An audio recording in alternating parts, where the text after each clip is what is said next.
আমেরিকাকে বাদ দিয়ে ইরানের সাথে নিরাপত্তা ও বাণিজ্য চুক্তি চায় সৌদি। কাতার সহ মুসলিম দেশগুলো আমেরিকার প্রভাব কি শেষ? এবার আমেরিকাকে বাদ দিয়ে নিজেদের নিরাপত্তা ও বাণিজ্য ইস্যুতে মধ্যপ্রাচ্যের নয়া পরাশক্তি ইরানের সাথে চুক্তি করার পরিকল্পনা করছে সৌদি আরব, কাতার, কুয়েত, ইরাক সহ উপসাগরীয় দেশগুলো।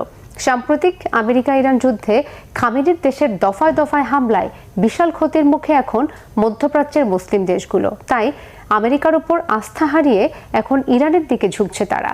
স্বার্থ রক্ষায় আমেরিকা থেকে মুখ ফিরিয়ে এখনো ইরানের সাথে সুসম্পর্ক মুসলিম দেশগুলোর। ইরান কি দেবে তাদের নিরাপত্তা? শহীদ আরাফাতের ডেস্ক রিপোর্ট।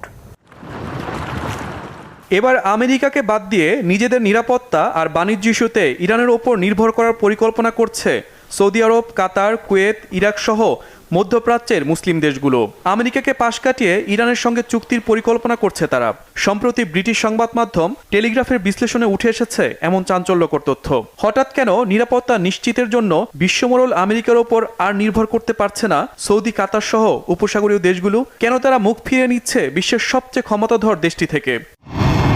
বিশ্লেষকরা বলছেন, সাম্প্রতিক আমেরিকা ইরান যুদ্ধের সময়ে খামেনির দেশের দফায় দফায় হামলায় ব্যাপকভাবে ক্ষতিগ্রস্ত হয়েছে সৌদি আরব, কাতার, কুয়েত, সংযুক্ত আরব আমিরাত ও বাহরাইন সহ মধ্যপ্রাচ্যের দেশগুলো। সে সময় ইরানের হামলা থেকে তাদের বাঁচাতে পারেনি চরম ক্ষমতাধর দেশ তাদের মিত্র আমেরিকা। তাদের রক্ষা করবে তো দূরে থাক, উল্টো এখন মধ্যপ্রাচ্য থেকে এক প্রকার সরে যেতে বাধ্য হচ্ছে আমেরিকা। ইরানের হামলায় ব্যাপক ক্ষতিগ্রস্ত হওয়ায় অনেক সেনাঘাঁটি বন্ধ করে দিতে হচ্ছে আমেরিকাকে। এমন পরিস্থিতিতে নিজেদের নিরাপত্তা আর বাণিজ্য সুবিধার জন্য মধ্যপ্রাচ্যের নয়া পরাশক্তি ইরানের উপর নির্ভর করা ছাড়া আর কোনো উপায় নেই সৌদি, কাতার, কুয়েত, সংযুক্ত আরব আমিরাত ও বাহরাইনের কাছে। আর তাই তো নিজেদের সুরক্ষার বিনিময়ে উপসাগরীয় দেশগুলো ইরানকে বড় ধরনের আর্থিক ও বিনিয়োগ সুবিধা দেওয়ার প্রস্তাব দিয়েছে। বিনিময়ে তারা ইরানের পরমাণু কর্মসূচি সীমিত রাখা ও হিজবুল্লাহ, হুথি এবং হামাসের মতো আঞ্চলিক প্রক্সি গোষ্ঠীগুলোকে অস্ত্র সরবরাহ কমানোর দাবি জানিয়েছে। একই সাথে এসব গোষ্ঠীর হামলা থেকে বাঁচতে রীতিমতো ইরানের কাছে হাত পেতেছে তারা। এছাড়া ইরানের দখলে থাকা হরমুজ প্রণালীতে বাণিজ্যিক জাহাজ চলাচল সচল রাখতে তেহরানের কাছে নিরাপত্তা চেয়েছে তারা। উপসাগরীয় দেশগুলোর এ তৎপরতায় প্রথম আলোচনা হয় ইরান ও ওমানের মধ্যে, তারপর ওমান আর কাতার, এরপর ইরান ও সৌদি আরব এবং সবশেষ কাতার ও সৌদি আরব। সবগুলো আলোচনার উদ্দেশ্য যুদ্ধ শেষে ইরানের সাথে সম্পর্ক কেমন হবে তা চূড়ান্ত করা। তেহরান ওয়াশিংটন সংঘাতে নিরাপত্তা খাতে বিশাল ক্ষতির মধ্যে পড়েছে উপসাগরীয় দেশগুলো, নিয়ন্ত্রণ হারিয়েছে হরমুজ প্রণালীর। এমনকি ভবিষ্যতে তেল রপ্তানিতে নৌপথটির ব্যবহারে ইরানের একক নিয়ন্ত্রণের ঘোষণার পর দেশগুলো আরও নড়ে চড়ে বসে। তাই হরমুজ প্রণালীতে জাহাজ চলাচল স্বাভাবিক এবং নিরাপত্তা নিশ্চিতের বিনিময়ে ইরানকে বড় অঙ্কের অর্থ দিতে রাজি দেশগুলো। এ নিয়ে আলোচনার পাশাপাশি চলছে চুক্তির প্রস্তুতিও।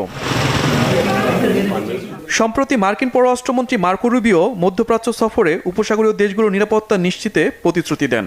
তবে তাতে আস্থা পাচ্ছে না সৌদি আরব, কাতার, কুয়েত, বাহরাইন সহ অন্য দেশগুলো। কেননা এখনও হরমুজ স্বাভাবিক না হওয়ায় তারা অর্থনৈতিক লোকসানের মধ্যে আছে। টেলিগ্রাফে বিশ্লেষণ বলছে, ইরান বুঝতে পেরেছে পারমাণবিক অস্ত্রের চেয়ে শক্তিশালী হরমুজ প্রণালীর নিয়ন্ত্রণ। তাই কোনোভাবেই এর নিয়ন্ত্রণ হারাতে নারাজ ইরান। এই অস্ত্র দিয়েই যুক্তরাষ্ট্র এবং উপসাগরীয় দেশগুলোকে নিয়ন্ত্রণ করতে চায় খামেনির দেশ। এছাড়া হরমুজের সার্ভিস ফি আদায়ের জন্য একটি সম্ভাব্য স্কিম নিয়ে আলোচনা চালিয়ে যাচ্ছে ইরান। শুরু হয়েছে কাজও। হরমুজ প্রণালী আমেরিকার খেলার জায়গা নয় বলে সতর্ক করেছে ইরান। জবাবে সুর নরম করে মার্কিন প্রেসিডেন্ট ডোনাল্ড ট্রাম্প বলেন, কাতারে তেহরান ওয়াশিংটন আলোচনা ফলপ্রসূ হয়েছে এবং ভালোভাবেই এগিয়ে যাচ্ছে। মধ্যস্থতাকারী কাতারও উভয় পক্ষের বুধবারের পরোক্ষ আলোচনাকে ইতিবাচক উন্নতি হিসেবে দেখছে। আপাতত শেষ হয়েছে সেই আলোচনা। আগামী 9 জুলাই ইরানের প্রয়াত সর্বোচ্চ নেতা আয়াতুল্লাহ আলী খামেনির জানাজা ও দাফন অনুষ্ঠান শেষ হওয়ার পর নতুন করে বৈঠকের দিনক্ষণ জানানো হবে বলে জানিয়েছেন কাতারের পররাষ্ট্র মন্ত্রণালয়ের কর্মকর্তারা। এদিকে প্রয়াত সর্বোচ্চ নেতা আয়াতুল্লাহ আলী খামেনির জানাজাকে সামনে রেখে যুক্তরাষ্ট্র, ইসরায়েল বা তাদের মিত্ররা কোনো হামলা বা বানচালের চেষ্টা করলে তার পরিণতি ভয়াবহ হওয়ার হুঁশিয়ারি দিয়েছে ইরান।